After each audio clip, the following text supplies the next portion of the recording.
पुढची बातमी येते सोलापुरामधून। सोलापुरामध्ये मराठा आरक्षणाच्या सर्वे दरम्यान धक्कादायक प्रकार उघडकीस आलेला आहे। पालिकेने नेमलेल्या प्रगणकानं घरातील व्यक्तीकडून सर्वे करवून घेतल्याचं समोर आलेलं आहे। दरम्यान प्रगणक अनिल खरटमल यांनी करवून घेतलेल्या सर्वेवर सकल मराठा क्रांती मोर्चाचे समन्वयक अनंत जाधवांनी आक्षेप घेतलाय। दरम्यान या विरोधात अनंत जाधव यांनी महापालिका आयुक्तांकडे तक्रार करत कारवाईची मागणी केली आहे।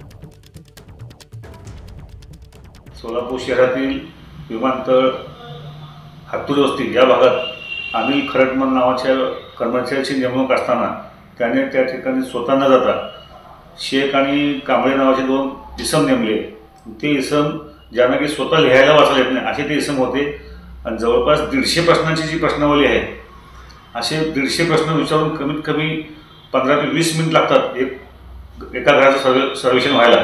पण हे कर्मचारी येऊन फक्त 3 ते 4 प्रश्न विचारत होते आणि ते लगेच त्या घरातून जात होते। त्या भागातील आमच्या कार्यकर्त्यांच्या लक्षात ही गोष्ट आल्यानंतर त्यांनी ही गोष्ट मला सांगितली। मी माननीय आयुक्तांना देखील ज्या ठिकाणी संपर्क करण्याचा प्रयत्न केला पण आयुक्तांनी काही फोन घेतला नाही। मी माननीय उपायुक्तांना याची माहिती दिली आहे। हा प्रकार अतिशय गंभीर आहे। एबीपी माझा, उघडा डोळे बघा नीट।